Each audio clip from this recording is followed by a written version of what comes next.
We are getting towards the later parts of 7 or 6 perfections. What's that? Yeah, 7-point cause and effect. That's different teaching. 6 perfections. And I feel really good about where we've gone from generosity to ethics to patience to effort. And we touched on concentration, and a big piece just to remind everyone, and those of you online as well, is that these are not isolated things. They're all integrated. They're all integrated. The more that I'm able to be ethical, I create more conditions for my mind to be concentrated, the more I'm able to be generous, the less attachment. That they're intertwined, this effort of maintaining and cultivating healthy states of mind.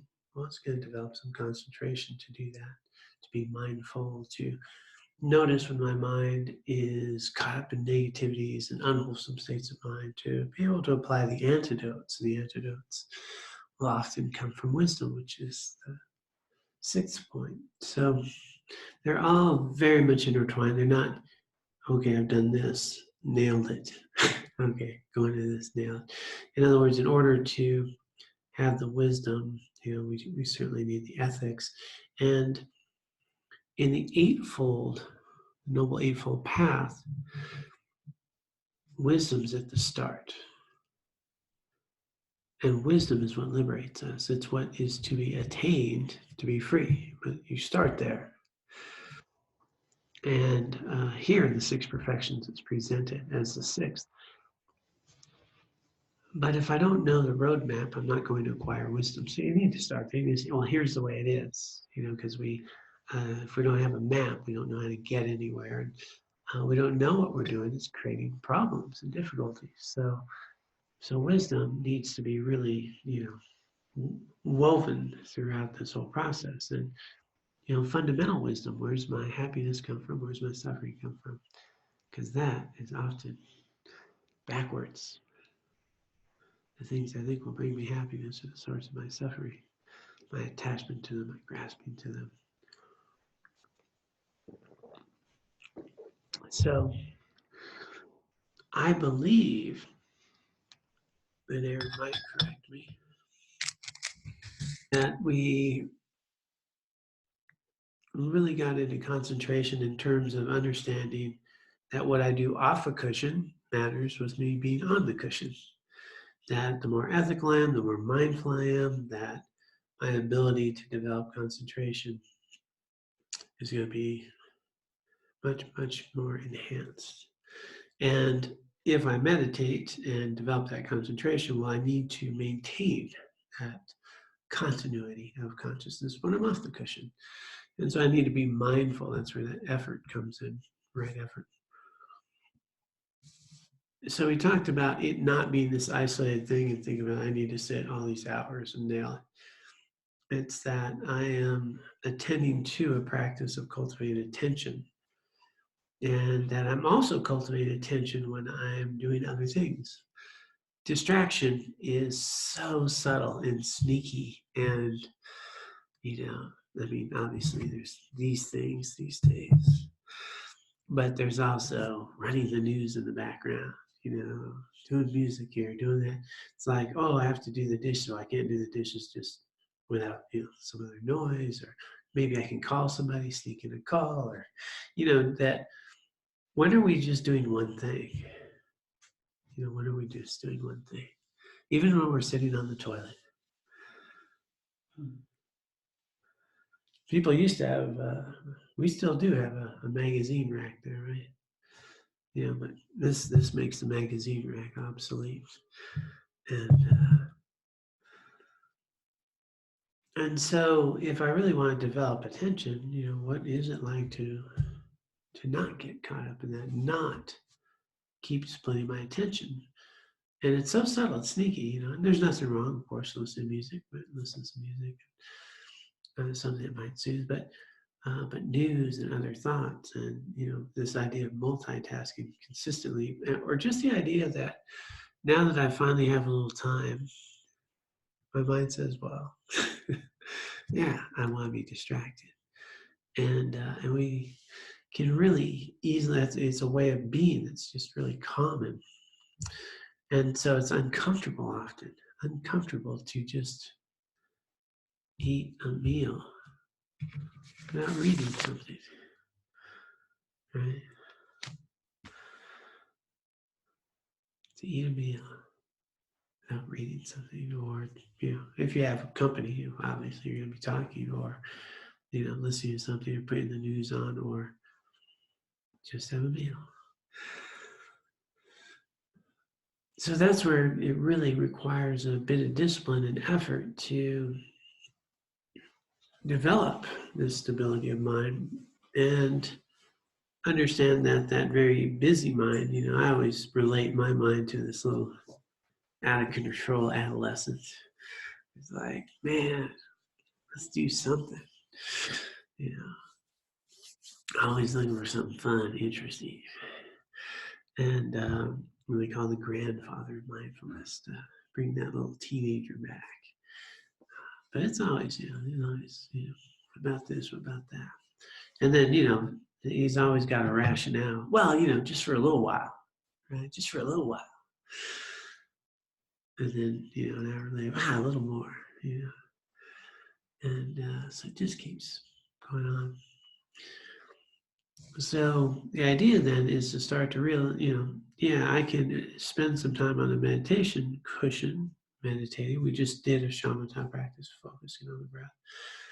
And then we can come out of that, and I don't know if you've ever noticed, but sometimes when that bell goes off, the mind's like, oh yeah, done. Now what? And rather than just let's sit with that, wow, how's my state of mind? And then can I maintain, more awareness of what I'm doing? So that's a real practice. When we do retreats, we get away for a retreat for some days. It's more conducive to, the cell phone's turned off. People cook meals for you. I like that part.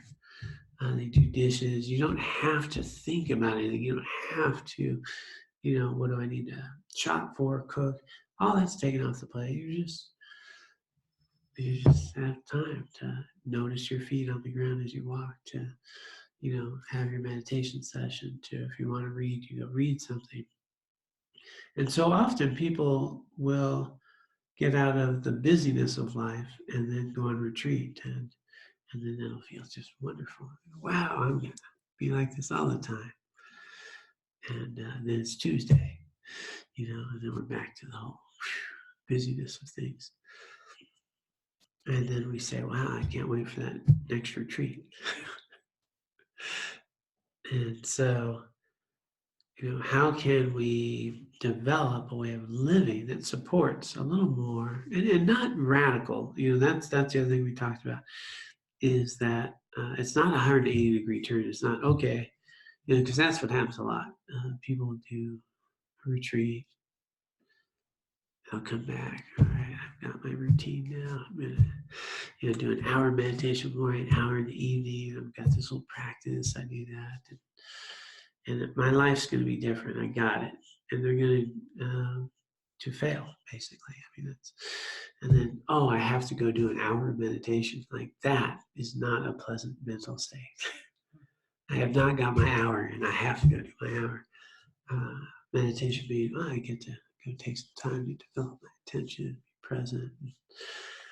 And so the idea is that it's gradual, and that I build a lifestyle of incorporating a steady way of being more present in my life, maybe driving the car without the radio to work and back, maybe, little bits.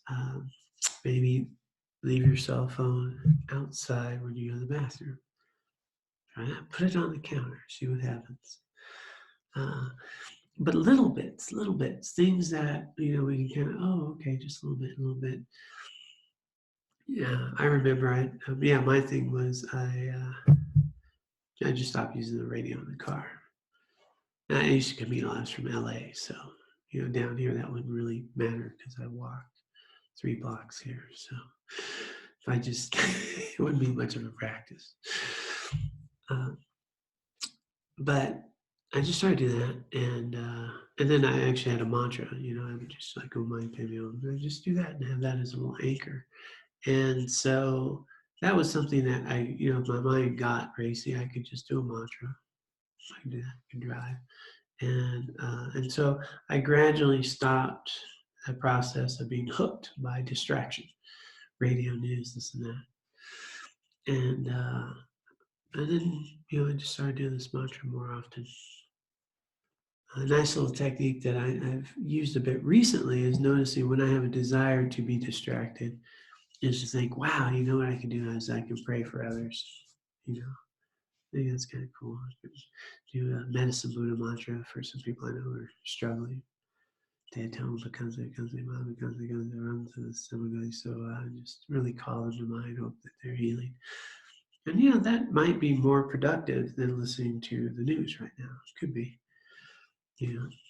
And not that we shouldn't listen to news, but just again picking, how do we spend our time, and doing little things that you find meaningful, that are allow a little more virtuous mental focus. And in that way, then when I go to meditate, my mind is going to be more present. And after I've meditated and I remember, what I'd like to do, I'm going to cultivate more of that. And the mind will gradually become more interested in what we're doing and less interested in distraction, because it feels better. It just feels better. Laura and I just went to Denver and we did this thing with a group of people and very busy lifestyles. We just give that a little grounding, be calm, just be calm. And, it's just, they're like, oh, we need this. And 6 minutes, like you could do that, right? But we don't, most humans just don't do it. And, but it's so good. It feels so good. It's like a massage. So what happens is gradually the mind starts appreciating that more. And it becomes very much more interested in that, slowly, gradually. I gave the analogy, we did the teddy bear thing here, right? We got one, yes, okay. There's some people maybe weren't here every single session, but it's a real nice analogy, so I'll just share it again. Tatsuma Tenzin, she talks about this.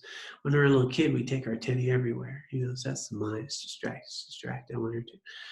And it's nice we have our little teddy. But as we get older, sometimes we leave Teddy at home, and we do okay. And as we get older, we leave Teddy home a little more. And nobody rips Teddy out of our arms and says, no more. It's just gradually, we leave him home more. And at some point, we stop bringing Teddy along. Only because we're more interested in other things. And so that's her analogy of training the mind. That we don't try to shut down everything. We don't try to, we just start introducing some other things to attend to, some other ways of attending to things. And then the mind starts to think, oh, this is actually quite nice. And slowly over time, this just becomes more interesting. It's more interesting to make really good use of this rare and precious human rebirth than it is to go see Captain America. What's our theaters called? The 6 or the 8? Bowtie theaters. Yeah. Not to say I don't enjoy a movie now and again. I'm just saying it's like, wow, I can go do a retreat, or I can go do this other thing. Go listen to Bon Jovi, see him live. I don't know. And that just becomes a little bit less interesting. And so I had a visceral impact on this in my life. I used to be a bit of a rock climber, mostly top rope stuff, nothing major. But I enjoyed it, had my sets, we did that. And I remember very distinctly climbing to the top, the last time I climbed up. And I just thought, I'm done. But, this was good. I've enjoyed it. But that's not what I want to do anymore. my life is, I have X amount of time and enjoyed it. I climbed back down, took my stuff, I sold my rock climbing gear, and I was just done with it and appreciated all the time I did it, loved doing it.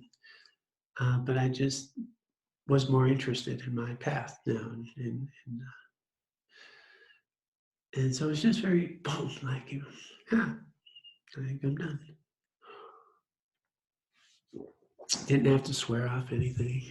Didn't have to, just, done with that, enjoyed it.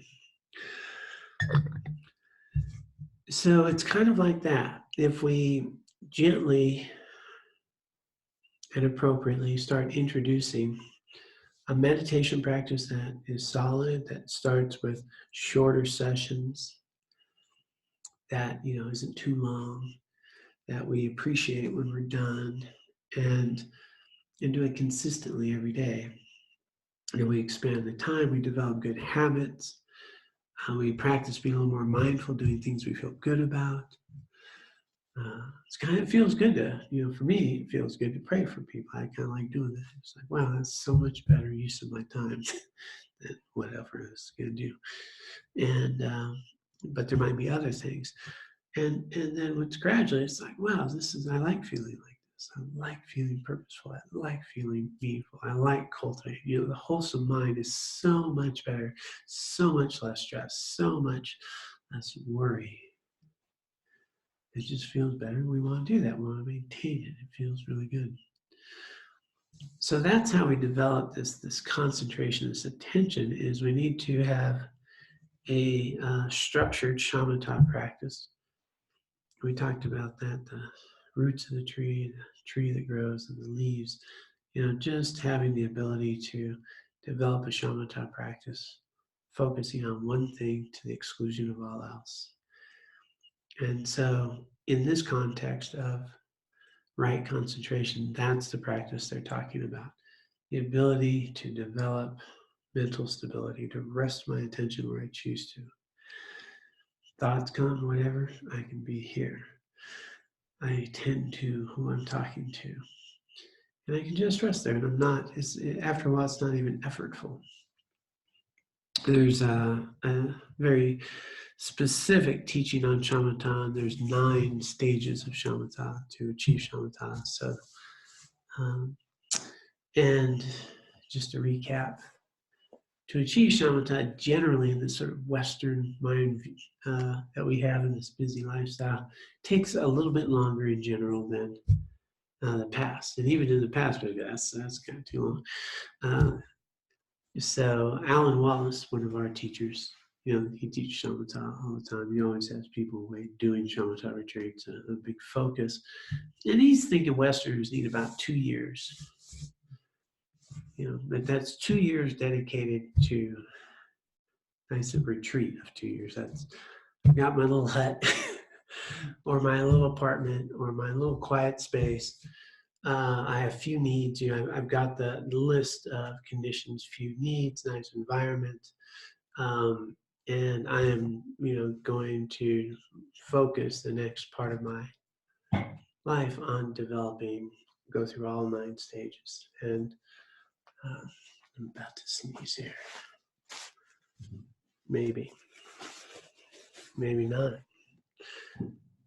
So that level of going through those and spending a couple of years, starting small, gradual, having your meals, being silent, eventually getting to where you're meditating, 15, 18 hours a day and so forth, that after about 1.5 years to 2 years, you may have gone through that.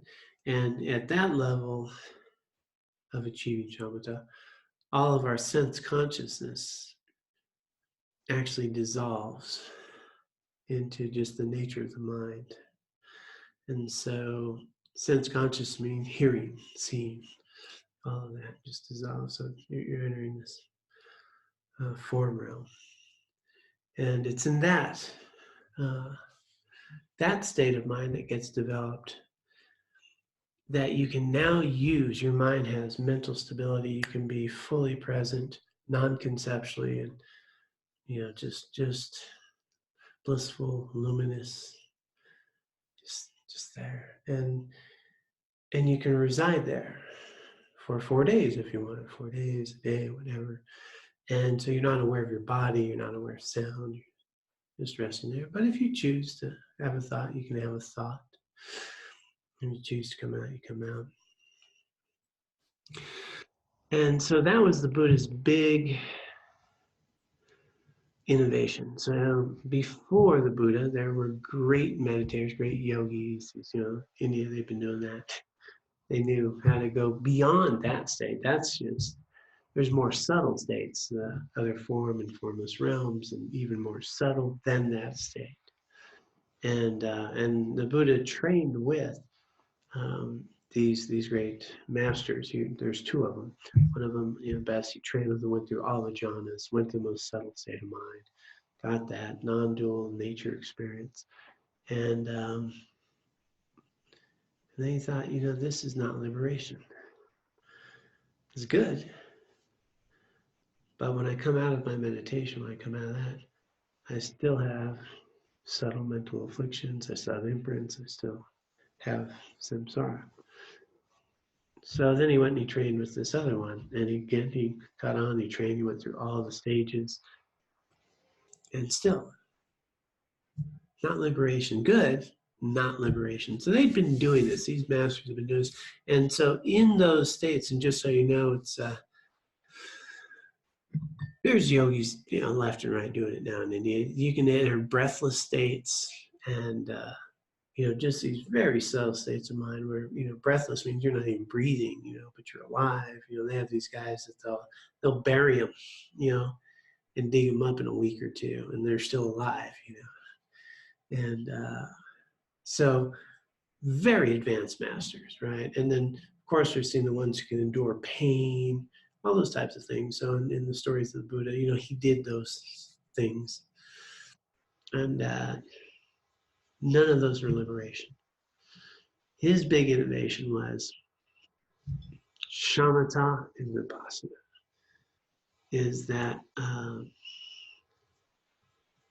he remembered a time under a tree, and he remembered a state of shamatha where he just slipped in this blissful, luminous, non-conceptual state. He thought, maybe that could be the way.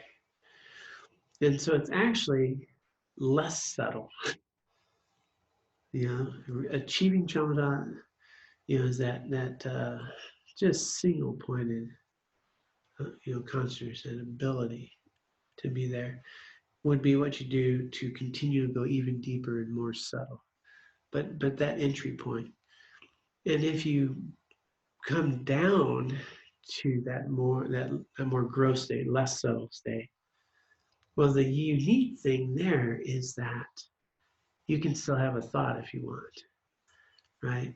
So you're at this stage where you're just resting in awareness. You're resting in the, just the substrate sort of mind.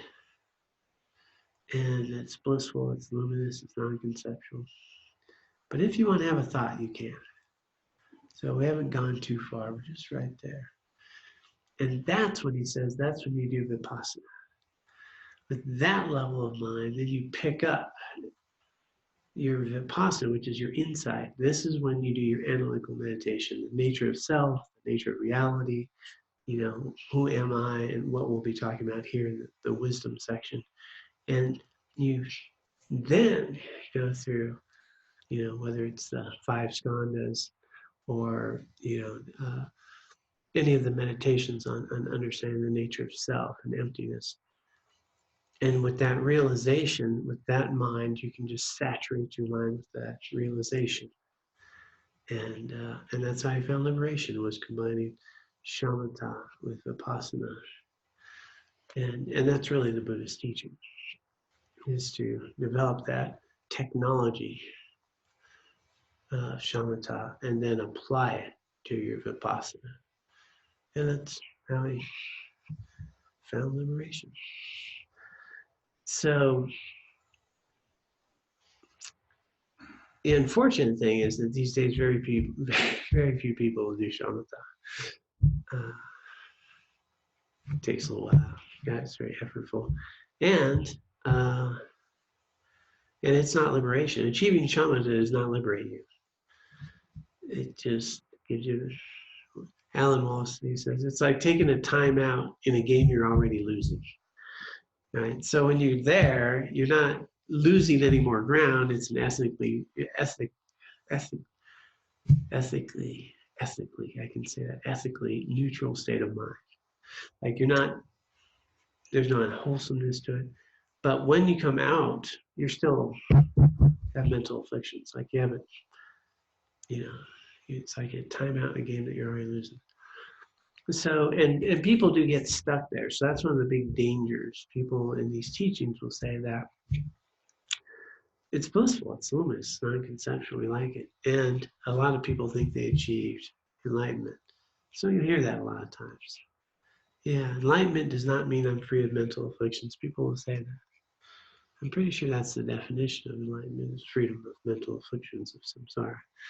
And what they're talking about is that they can meditate and experience non-dual nature reality.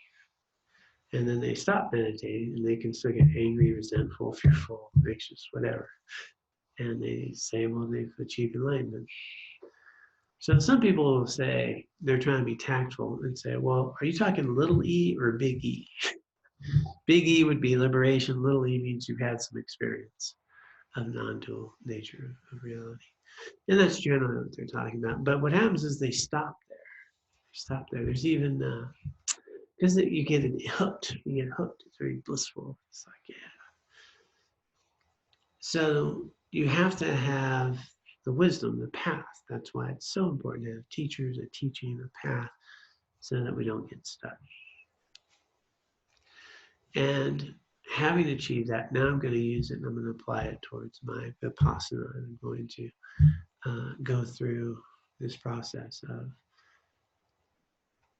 seeing things as they are.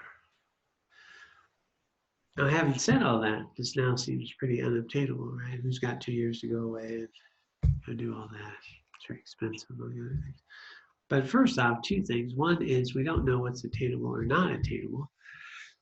Who knows how conditions can change? And the other is that through these 9 levels of shamatha, just getting to like level 2 or 3 will radically transform our experience. And so level 1 is very simple. I'm meditating. Can you identify your object? So if I'm on my breath, can I identify the breath? Am I aware of the breath? Yes. We've all achieved level 1. Nailed it. 2, don't lose the object for about a minute. So I'm on the breath, and can I stay on the breath for about a minute? We've achieved level 2. So we're achieving shamatha. And then the other thing I do want to say is don't get caught up on levels, because you don't get very far that way. But it is nice to know the points. Level 3, I think, is where people really have an opportunity to transform our experience. And that is that I can maintain my awareness of the object for a full session. And those are usually around 45 minutes to an hour, those types of sessions. So can I meditate and not lose track of what I'm attending to for about 45 minutes or so? And it doesn't mean really right on. It just means I haven't lost the object. Like I'm aware of the breath, but I'm also having some thoughts.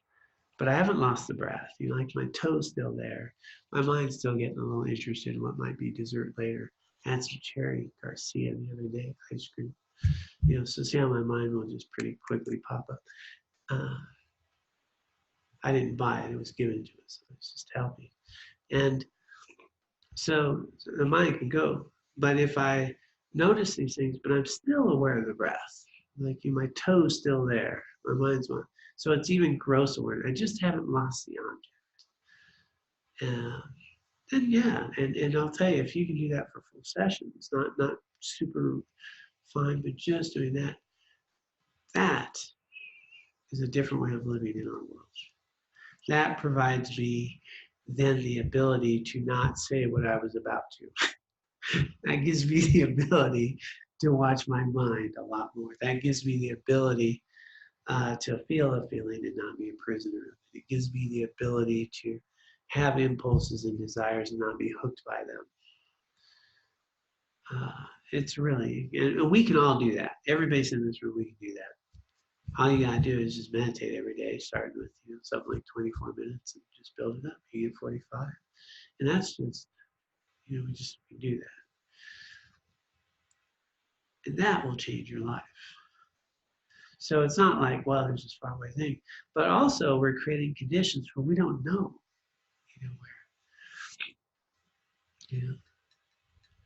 Aaron is sitting in the back there. Some years ago, he came to teaching, came to a mindfulness course. Just went to a mindfulness course. Who knew years later he'd spend 2 months in retreat with Alan Wallace, developing on a shamatha practice. You don't know, right? Life can be very different than we know it. My story is I went to see His Holiness 14th Dalai Lama. I'm just a school teacher. I said, well, I'm a school teacher. And I was going to this Buddhist temple. Dalai Lama's coming down. When would I be able to see a Dalai Lama? How cool is that? Let's do this, And so they have this weird system where you could put in money for a VIP ticket, like in the front, the best tickets, whatever they are. And they kind of lotteried them, like you didn't know what seat you're buying, you just gave it to them. And so 2 of my friends and I, we put in, and I got 4th row, Dalai Lama, 3 days of teaching, Nagarjuna, so it was a very light teaching on the so far over my head, I had no idea what he's saying. But I got to spend 3 days with His Holiness, pretty darn close. And the experience was just amazing. But I thought, wow, once in a lifetime. And I'm a school teacher. We don't have time for the whole story, but 2 years later, same place, Pasadena, California, I'm now a Buddhist monk, and I'm one of the coordinators of the teaching of His Holiness the Dalai Lama, and I'm greeting him because we're hosting him for 3 days of teaching at the same venue where now I'm a Buddhist monk, and we're hosting the event 2 years later. That was not in my plan when I went to the first teaching. We don't know how life's going to go. We don't know how conditions can change. And the unknown has a lot of potential. So what seems impossible now, who knows? As we develop ourselves, things change. So, but it is good to know that there's this full path, but also that regardless of that, I can be cultivating the conditions of my awakening right now. And every mindful moment helps. Alan Wallace is really good about not getting caught up in shamatha levels, but he says every mindful breath we take, we're achieving shamatha in that moment. So every moment counts, every moment. And that's the approach here, as we bring our attention to developing our mind. Will my life be better off if I'm more attentive? Sure. Would it be helpful if I could attend to this instead of that? Yeah. Would it be helpful if I had a choice over which thoughts I could attend to? Yeah. So this really gives that ability. And so we always start our practices. It's a short meditation, but it's always focused on shamatha. People, why are you wasting your time on the breath? Because that's the antidote to your biggest mental affliction, an obsessive compulsive busy mind. And with that, then maybe I can also do some other meditations, but let's not ever skip this one. This is what develops that ability. So in the 5th of the 6 perfections, it's really all about shamatha. And the teachings are pretty straightforward. This is the technology you want to develop that you can then apply to the other meditations that achieve enlightenment.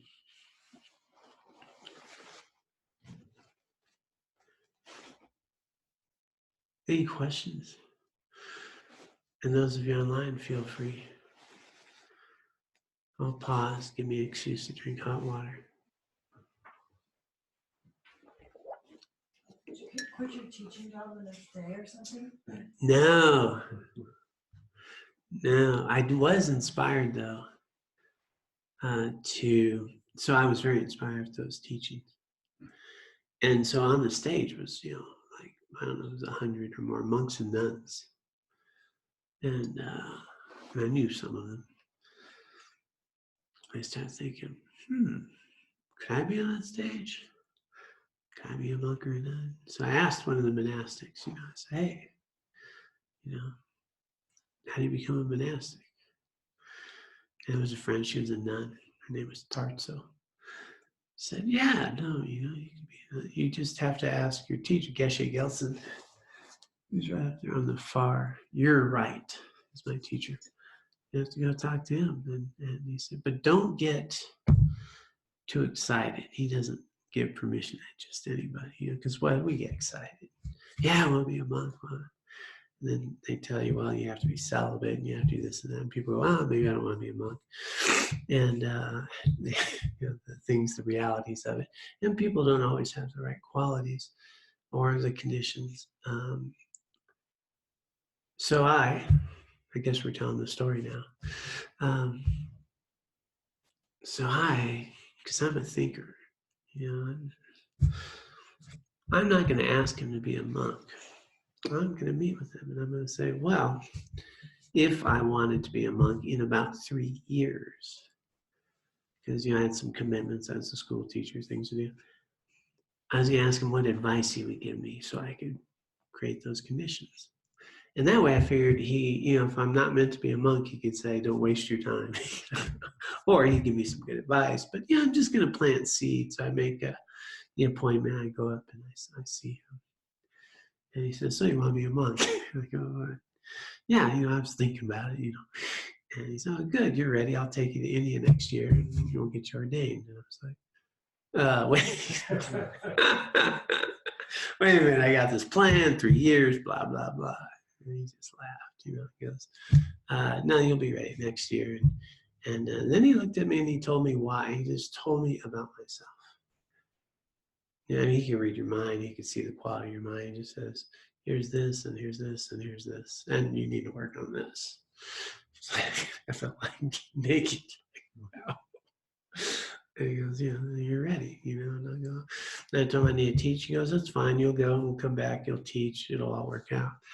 So, I went to India and got ordained. And there's more to the story because the first time that I ever got involved with monks, it was a teaching in Long Beach, California. And when I go to the monastery, the monk who gave that teaching becomes my teacher at the monastery. That was like years earlier. And the monk that I met there in Long Beach, who was from the monastery in India, when I come home, I meet him and he needed a roommate. He needed a place to stay. He becomes my roommate. Like everyone I had met on my journey to being a monk are now in my life. The teacher at the monastery, who's now the abbot, the monk who was selling malas, becomes my roommate. And then I come back and then they say, we're hosting His Holiness the Dalai Lama. Would you be one of the coordinators to do that? So I actually taught in robes for 3 years, kicking it with the homies, North Long Beach, Compton, in Buddhist robes. So I even taught in robes. Yes. There's a hand raised online. I'll see if I can bring them. Okay, we have a hand raised online. We're going to see if we can bring you into the room. It's the Here Now Center. Okay, anyone have a question there? Hey, John, it's Dusty here now. Can you hear us? Yeah, I can hear all of you, except it just sounds like you, to be honest with you. Actually, Matt's got a question. Okay. Hi, John. My question is, have you ever found yourself slipping into perhaps more of Vipassana meditation while you're doing a shamatha, where you kind of have this kind of like analytical moment, or like you like a question arises that you really start to notice you're curious about. Like I had a thought just yesterday, actually. Like I had kind of a question: what are thoughts? Where do thoughts come from? Thoughts were suddenly really a wondrous thing to me. Have you had any experience with that? That is actually very common and an excellent question. One of the things that when you start to develop your attention, our minds, they're kind of used to being in control, right? So I am on the breath and my mind wants to think about it. I keep bringing it back. And then at some point, I kind of become okay at meditating. Then the mind will try to distract me in other ways, maybe with delicious thoughts or aha moments, or oftentimes, even when we sit quietly, answers to questions you've been wondering about come, right? We just haven't made space for it. We make space for it, and the mind says, hey, that thing you've been thinking about 2 days ago, here's the answer. And so this mind will produce sometimes very delicious thoughts, sometimes great little epiphanies, and sometimes it will bring up questions like what you're talking about. And the thing is, you need to drop them. The thing is, when you're doing shamatha, no matter what, I'm doing shamatha, I'm training my attention to go where I'm choosing to, no matter how delicious the thought is, no matter how tempting the thing is. And we still let it go. Because the mind is still not tame. And the mind is still looking for interesting things. It still has this curious nature. And so even, I used to say, if God starts talking to you in shamatha, let him know you'll get back to him. Right? I'm doing shamatha, we'll talk later. And because that's what I'm doing now. Then I can go do my vipassana. But when I do vipassana, I'm doing vipassana. When I'm doing shamatha, I'm doing shamatha. Does that make sense? And so now there's a caveat in there. Sometimes something's repetitively coming up, and it's just distracting. You can't meditate. At which point, maybe it's time to end the shamatha and then go do that practice. So that could happen as well. Or you might just need to write that down. And once you write it down and go back to it, you can let go and say, I'm going to get back to this. And then that's a good practice. So, but a very good question, Matt. It does happen. I also, and then here's a thing that I encourage people to do frequently, is sometimes sit without an intention of anything, right? I'm not doing shamatha. I'm just drinking a cup of hot water and I'm just sitting and I'm just seeing what may arise. And just make space for your mind. In that time, often creativity comes, often some problems get solved, also inspiration comes, maybe a thought about thoughts comes. And go, yeah, because we just don't give ourselves time for that. The moment we get some free time, we tend to fill it. And then thoughts and habits and mental energy fill that space. So I have found, like, usually after I used to have a nice little meditation room, and I would sit there and after I've done my practice, I'd just have a cup of tea and then I would just give myself space like that. And I found some really creative things would come, some epiphanies would come.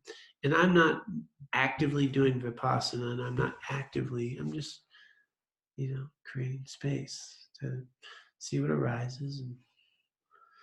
And I find it pretty helpful. I think we should do that frequently, just make some time for ourselves. Is that good, Matt? Yeah, thank you for your input on that.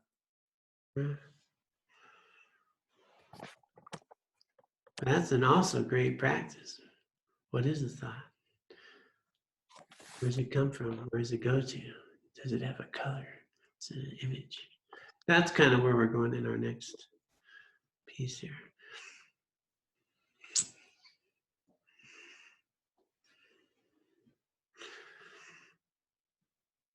Okay. Any other questions arise either online, you can raise your hand and we can get you in there. So here we've talked about shamatha, and again, I was just going back to, there is these solid teachings and a lineage of shamatha that developed that technology. The danger is some people get stuck there. And so you always really want to remember that that is a quality that I'm developing so I can do my vipassana, so I can break through there and have some guidance. But just, generally in the way that we live our lives, and I like to be practical. Most of us don't have that kind of time, and most of us don't have those kind of situations. And so developing a regular practice, even 24-minute increments, and like sometimes I used to do a session and then just some back-to-back ones, 24 minutes, little break, and then maybe a vipassana or something else, and just having time. I've found that even instead of doing an hour meditation, doing a 24 one, stretching, do another 24, my mind's actually at the second 24 really pretty, rather than an hour where it was going in and out. So shorter sessions with better habits and not fighting it so much. And then extend the time over time, 24, then you might add some more if you get really good at it. But just multiple sessions are nice. Just, 224, a little stretch. And just freshen up, just freshens the mind, it's bright. And then we start bringing that into our day. And then we want to bring that level of mind into living wisely. And that's our sixth perfection here, is wisdom, the beginning and the end. And that's where, if I have a presence of mind, I can actually question things, and I can sometimes, not get caught up in the stories that my mind. So the mind hooks us, and then we're then and there. We're not here and now like you guys in Gunnison. We're then and there, and it just feels like that. Like I was reading one example, Tubden children. Things seem very real to us, like my problem. Anybody here have a problem? Most people could think of a problem, right? Well, that's, I have my problem. I have this to do. I have this problem, and the question is, well, where's the problem? Right? Is it in the thing? Is it the situation? Is it in, where is the problem? And fundamentally, when you look at it, you're going to find the problem's in my mind, and the problem is very identified with John wants something to be a certain way. He's very worried about that, and whether it turns out or not. But the actual problem, what we're identifying, there's no thing problem. It's an idea. It's in my mind. It's a construct in my mind. And it has to do with how I'm relating to the event, not the event itself. Right? And it's my problem. It's not your problem. It's my problem. Now there's a me that has a problem. And so with wisdom, we can start unraveling the way we solidify people, places, things, events, ourselves, and start understanding how things actually are, and how our mind sees things deceptively, and then makes them very real. Reifies them, makes it very real. Like what I'm seeing, experience is the way things are, versus it's appearing deceptively. And so in this piece is where, if I've done I've lived more ethically, I've concentrated more, I've made more efforts to be wholesome actions, and I start to understand the causes of suffering, the causes of happiness, which are, by the way, very simple. We make them very complicated. But the cause of all happiness is virtuous activity. The cause of all suffering is non-virtuous activity. It's not rocket science. It's not complicated. It's extremely hard to bear in mind because we still think happiness has something to do with my Cherry Garcia ice cream I had.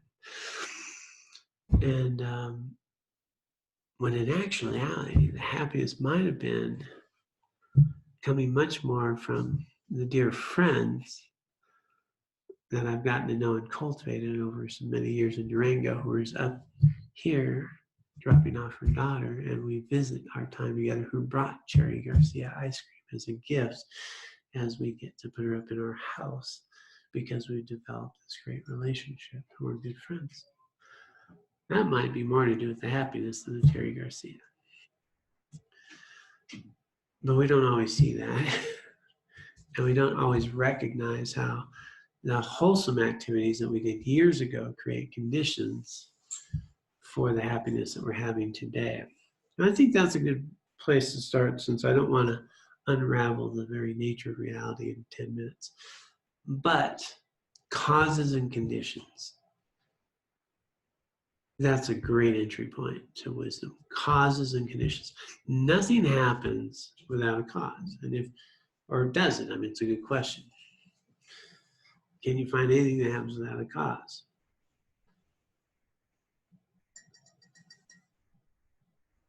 I'm sorry, I'm just amusing myself for a moment.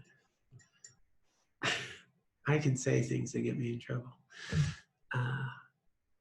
which would be a cause for getting me in trouble, saying things. But, people say, hey, I just believe everything happens for a reason. I go, yeah, right? Nothing happens without a cause. So yeah, I get that. Everything does happen for a reason. The reason is the causes, right? Then they usually want to slap me. But things don't happen without causes. Causes create things to happen. Causes create things to come to it. Causes create me to have experiences. So everything does happen for a reason. The reason is a cause. And of course, the bigger picture, this is playing out on a much greater level than I can understand, right? I had no idea when I went to see Dalai Lama I would be a monk later. I had no idea when a young Geshe gave a talk in Long Beach, California, that inspired me to go talk to a monk selling a mala, that inspired me to ask another monk who told me to go study with this teacher, that one day I would be in India and that monk years later would be my teacher, assigned me to a monastery. That's what they really mean by things happen for reasons. Reasons that I don't know and I don't understand. So I don't know how things will turn out.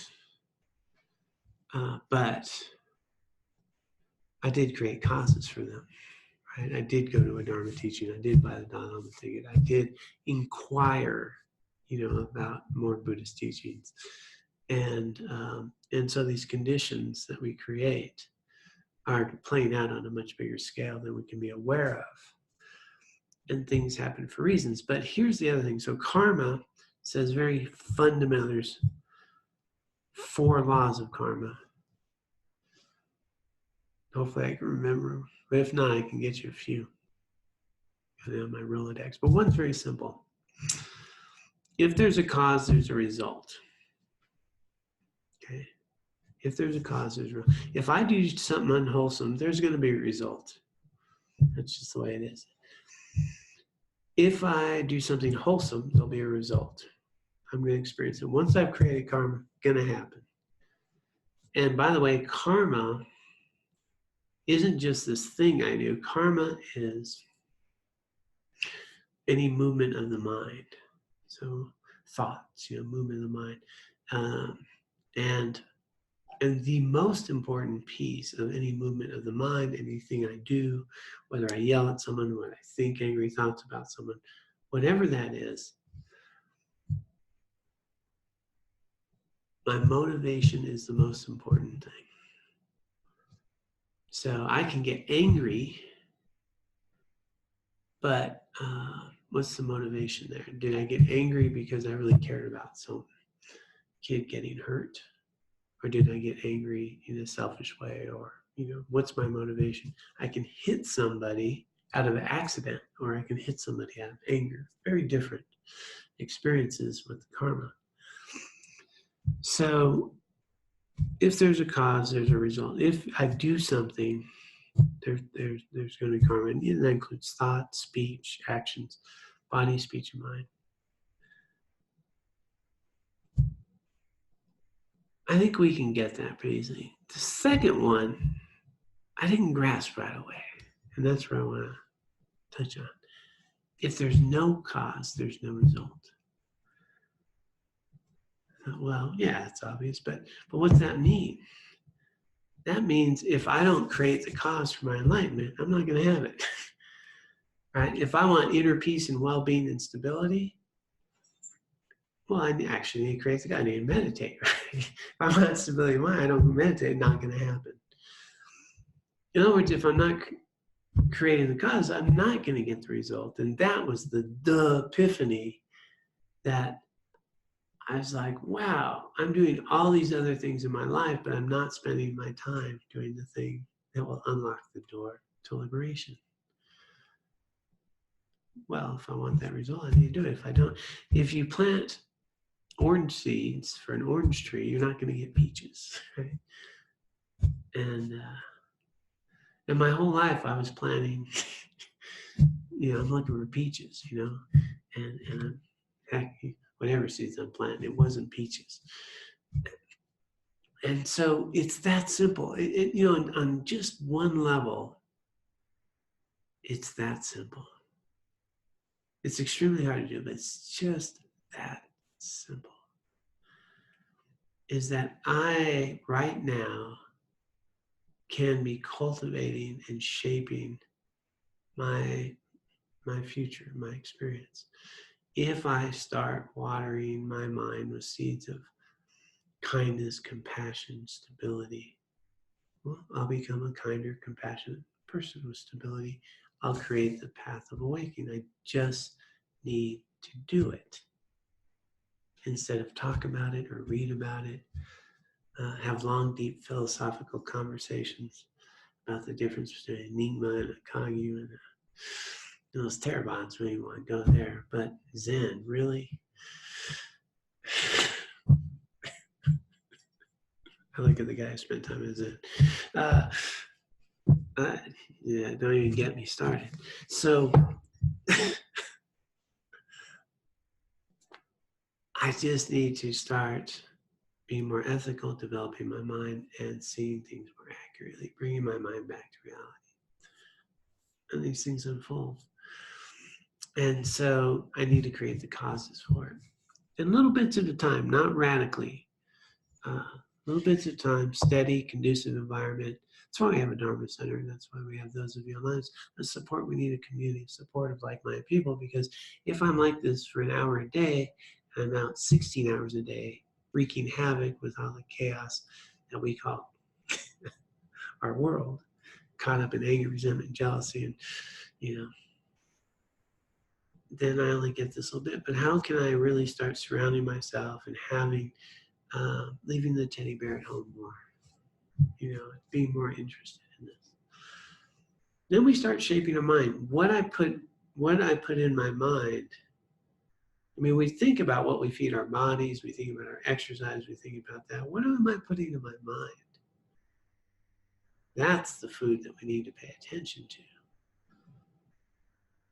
What am I feeding my attention, my mind? And then things shift. So we can create the cause. The third thing on that is that it grows. So, once we create this karma, it grows as time goes. And so if we think about that and, back to wisdom, what I think, say, and do a lot will become stronger. It becomes my habits. That's all. Karma sometimes is not a big mysterious thing. It's pretty simple. if I think, say, and do and act in a certain way a lot, I will think, say, and do in that way a lot more, and that'll just become a habit. I'm creating a cause to stereotype people. I'm creating a cause to eat more Cherry Garcia ice cream. I'm creating a cause to, be a little more impulsive certain way. That what I think, say, and do a lot, well, that just becomes my habit. When neurons that fire together wire together. That's what we do. And so you have found probably sometimes creating new habits can be very difficult because the old ones are very strong. Think of that karmically. I've done that a lot. Now I'm creating new ones. So I need to put a little more effort. And then after a while, they become less effort. And that just becomes the way I do things. I use the analogy of driving a stick shift, grinding the clutch and all that. And then you drive it, you don't even think about it. And so with wisdom, we start to understand that I am not solid, independent John. That is the same John that was here yesterday. That I'm malleable. I'm changeable. As a matter of fact, my mental state from when I came in is different. Who I am is actually different. But there's a continuity, but it's new. So I can start putting different things in my habits, my attitudes, my thoughts, and I can start changing. I can not be a good meditator and then be a good meditator. I can be, not very mindful, become more mindful. I can develop myself, shape, mold myself, and that's where I was going. It's so simple, really, is we can start doing more wholesome activities and start disciplining ourselves, and then we become more wholesome and disciplined, But not overnight is the thing. So we're not very good at delayed gratification. This is kind of just slow, methodical, and then things change. But at the same time, we don't know how close we are sometimes. Like I had no idea how close I was when I went to the Dalai Lama teaching. I had no idea that, you know what I mean? Sometimes things are a lot quicker than we might imagine. We don't know. It's a great mystery. I don't know the bigger things that are playing out. So in this, to bring it back to all of this is going to be continued on one factor that's very important, which is what am I attending to, right? What am I paying attention to? What I attend to becomes my reality. My problem, that's what I focus on. What in this moment I attend, it becomes very big, right? Think about how many problems we had in our lives that were very big that you can't even remember today. We forget that when we have it. It's very big. What I attend to becomes my reality. So, and if I don't have control over what I attend to, I'm now a prisoner of my thoughts, right? And I've created karma to be mindless, to be pulled away, to be distracted. I'm just then like a leaf floating around in the wind. This thought, that worry, that concern, and so developing my attention is going to be the key that unlocks the door. I can start directing what I attend to and then offer an opportunity to attend to it differently. What if I knew this was just a moment? What if I knew this feeling I have is valuable but temporary? What if I knew that when they happened and I don't have to be hooked by them? I can attend to things differently. And that is how we focus. The shamatha practice gives us the ability to choose what we attend to. Wholesome thought, unwholesome thought, worry or concern. Is it helpful or not? Okay, I'll get into my solution. I can start choosing what I attend to. So in this fifth of these perfections, concentration is really unlocking the door to be able to have a mind that's more stable, attentive, and gives me options to attend to and use that attention to see more clearly and suffer a lot less, which is where we'll pick up next week, is really noting the source of my mental and emotional suffering, which is not the people, places, and events in our lives. It's how we're relating to the people, places, and events in our lives. And once we start to understand that, we can unravel a lot of our suffering. And we can do that even at stage 2 shamatha level attention. It's just unravels. You just need to practice it. Okay, last shot for any question or thought, whether here or online. John, Yes. I have a question for you. Okay.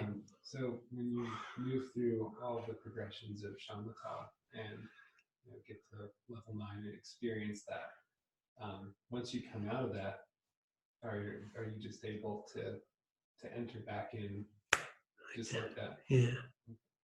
Yeah, one guy I know who's progressed very far. He said once you're at like 5, 6, you don't really lose much. He says, pretty much, at 9, it's just at on demand, it can just be, it's effortless, it's just, Alan describes it, it's kind of interesting. It's a stillness. Mind is just so still. So you notice movement and stillness. And you can notice that before 9, but one description he gave, I thought this was just the coolest thing. It's like if you're walking down the street, it feels like you're not moving. People are just going by you, It's like this stillness. And these things, and you're fully present for it all. But there's a stillness, even in a stillness and movement. I find that quite fascinating. I'm not there, but it sounds pretty cool. Yeah, 2 people living in our lifetime that are very present, are accessible, people we can talk to and learn from, who have great experience in this, are Westerners. Jetsuma Tenzin Palmo. She's a nun who spent over 12 years in a cave, and she teaches. You can YouTube her. She's when she's talking about the nature of mind and things like this. She's the one with the teddy bear analogy. This is a person from experience, and they're Westerners, and they can talk to you. And we've actually invited her here. She said she would come.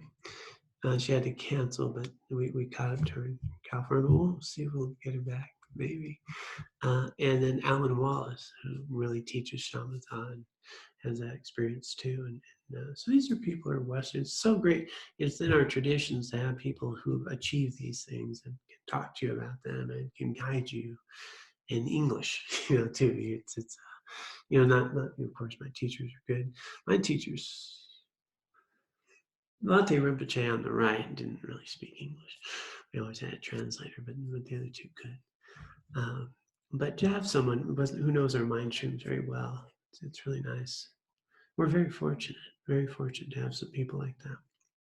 So yeah, if you ever want to just kind of listen to people, and even if they're not talking about meditation, just what they're talking about, the nature of mind in general, you can YouTube Tenzin Palmo, Alan Wallace, of course. His vocabulary and his brilliance and how he describes stuff is very, very spot on. Yeah. So yeah, at 9 it's on demand. So let's go ahead and dedicate the merit and the wisdom accumulated here today and throughout our lifetimes. So let's dedicate the merit and the wisdom that we've accumulated here today and throughout our lifetimes, both individually and collectively. Let us dedicate this first for the benefit of all sentient beings. May all sentient beings be free of suffering. May they find their liberation. And may we be able to use the merit and wisdom accumulated here today and throughout our lifetimes to purify our own minds, to help us engage in our practice fully and thoroughly so we can recognize our true nature, our Buddha nature, be free of suffering, and be of ultimate benefit to all sentient beings.